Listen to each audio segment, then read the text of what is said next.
नमस्कार प्रेक्षकांनो, तुमचं सर्वांचं मनपूर्वक स्वागत आहे. लग्नानंतर होईलच प्रेमचा आजचा आपण रिव्ह्यू ऐकूया, म्हणजेच 31 डिसेंबरचा रिव्ह्यू. चला तर मग सुरुवात करूया आजच्या एपिसोडला. पार्थ झोपलेला असतो आणि त्याला काव्याबरोबर घातलेले सगळे क्षण आठवतात.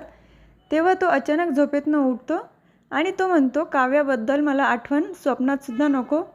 तर त्याला अचानक भूक लागते, कारण तो रात्री जेवलेला नसतो.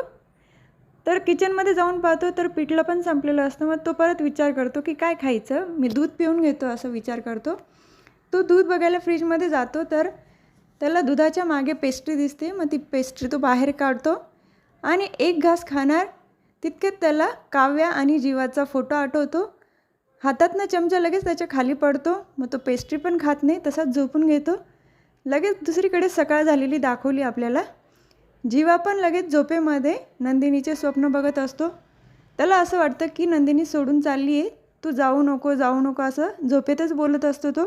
तेवढ्यात तिथे मालिनी काकू येतात. त्या म्हणतात, अरे जीवा उठ उठ, मी आहे, नंदिनी नाही. तेव्हा जीवा उठतो. मालिनी काकूंना पण जीवाची ही अवस्था बघून खूप वाईट वाटतं. तेव्हा ते त्याला विचारतात, हा ब्लँकेटचा रोल का केलेला इथे. तेव्हा जीवा सांगतो, नंदिनी जेव्हा इथे होती तेव्हा आम्ही दोघं असंच झोपत होतो आणि हे अजिबात हलवायचं नाही. नंदिनी स्वतः येईल तेव्हा तीच या वस्तू सगळ्या हलवेल, तिच्या हाताने हा रोल बाजूला करेल. तेव्हा मालिनी काकू पण हो बोलतात. तो परत पार्थबद्दल विचारतो की दादानी आत्ता काही खाल्लं का म्हणून. तर लगेच किचनचा सीन दाखवला आहे. पार्थ मस्त ऑमलेट बनवत असतो. तिथे लगेच रम्या येते. ती म्हणते, अरे पार्थ तू कशाला करतो, दाखव मी करून देते तुला. तेव्हा तो म्हणतो, थोडा चेंज हवा आहे म्हणून मी स्वतः करतो. तर ती म्हणते, ठीक आहे, मग तू तुझ्यासाठी करतोय तर मला पण एक बनव, तोपर्यंत मी ब्रेड गरम करते. तेवढ्यात पार्थच्या फोनवर काव्याचा व्हिडिओ कॉल येतो. पार्थ काही उचलत नाही. 2 वेळा कॉल येऊन जातो तरी पण उचलत नाही. तेव्हा रम्या तिसऱ्यांदा उचलते आणि तिला बघून काव्याला खूप राग येतो. काव्या रम्याला बोलते, काय गं ए, बिघडलेली सिनेमन कॉपी, हात बरा झाला वाटतं तुझा. माझ्या नवऱ्याचा फोन काय करतो तुझ्या हातामध्ये. तेव्हा रम्या बोलते, हो हात बरा झाला आहे ना माझा, कारण पार्थने माझ्या हाताची एक्सरसाइज करून घेतली आहे ना, म्हणून बरा झाला आहे. तेव्हा काव्या म्हणते, हे शक्यच नाही. तेव्हा रम्या बोलते, पार्थ तूच सांग ना तिला, तू करून घेतली ना माझ्या हाताची एक्सरसाइज. तेव्हा काव्या बोलते, ठीक आहे केली असेल त्यांनी, शेवटी बहिणीचा हात दुखतो तेव्हा भाऊ मदत करेलच ना. तसंच काहीसं झालं असं, कारण मामाचा मुलगा तो देखील भाऊच असतो ना. आमच्यामध्ये तर भाऊच म्हणता आणि राखी पण बांधता त्याला. तू एवढी मोठी झाली, एवढं लग्नाचं वय झालं, पण तुला अजून नात्यांची समज नाही आहे रम्या, असं काव्या बोलते. तेव्हा रम्या लगेच तिला बोलते, तू तर मला नात्यांबद्दल सांगूच नको. आमच्यामध्ये भावासमान दिराबरोबर असं अफेअर करत नाही. तेव्हा पार्थ खूप चिडतो. तो लगेच रम्याला बोलतो, स्टॉप इट रम्या, फोन घेऊन तिथून निघून जातो. तर दुसरीकडे नंदिनी काव्याला बोलवत असते की गरमागरम पोहे खाऊन घे म्हणून. पोहे झाले, नाश्ता करून घे. तेव्हा काव्या तिथे येते, डायनिंग टेबलवर बसते आणि पोहे असे घाईघाईने प्लेटमध्ये वाढायला लागते. तेव्हा नंदिनी बोलते, अगं हळू, पोहे खाली सांडतात ते, हळू घे. तर काव्या काही ऐकत नाही. तसेच ती घाईने पोहे खायला लागते. तितक्यात तिला ठसका लागतो. मग नंदिनी तिला पाणी पण देते. तेव्हा नंदिनी बोलते, मी तुला बोलली होती ना तुला त्रास होईल, ठसका येईल. तेव्हा काव्या म्हणते, त्रास तर होतोच आहे ना ताई, ती रम्या मला नको ते बोलली आत्ता.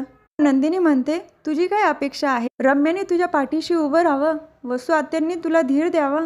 तेव्हा काव्या बोलते, ते बाकीच्यांचं जाऊ दे ताई, फक्त तू आणि पार्थने जर आम्हाला दोघांना माफ केलं ना, तर अख्ख्या जगाशी लढण्याची हिंमत येईल का आम्हाला. तेव्हा नंदिनी म्हणते, माफ करण्याचा प्रश्नच नाही, मी कोण माफ करणारी तुला, उलट मीच माफी मागितली पाहिजे तुझी. तू मला सतत सांगत होती, हे लग्न मोड, हे लग्न मोड, पण मीच ऐकलं नाही. कसं वाटत असेल तुला.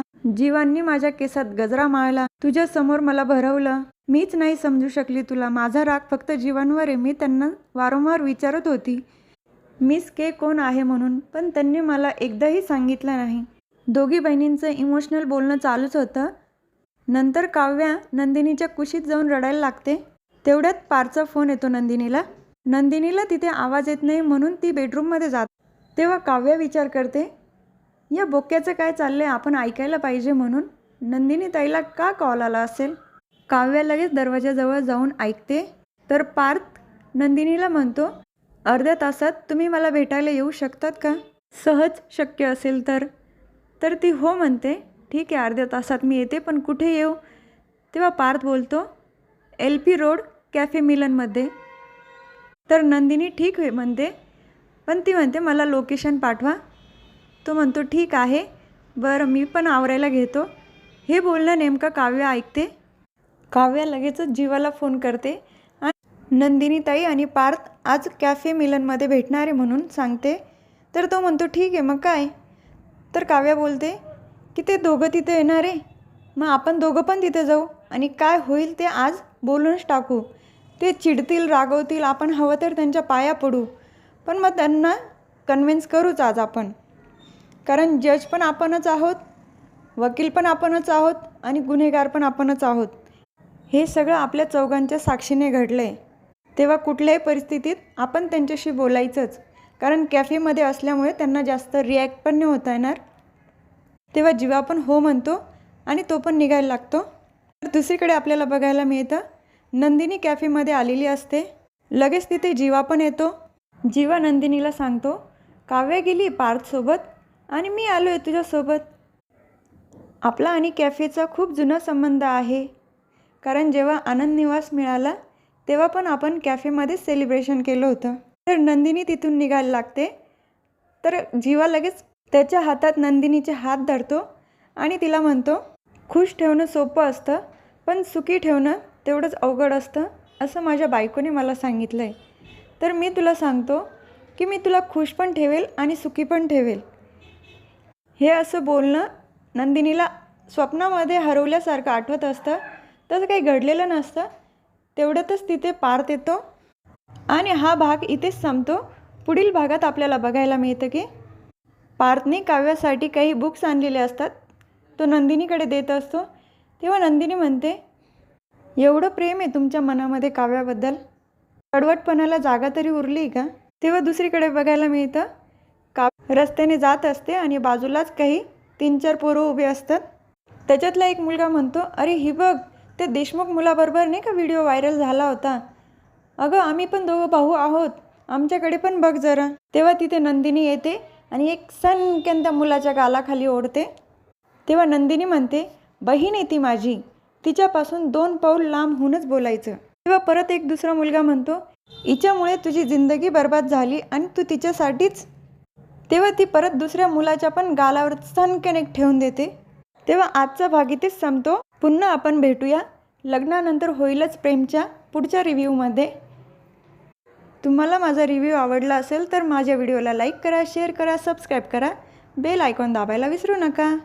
Tata, bye bye and take care.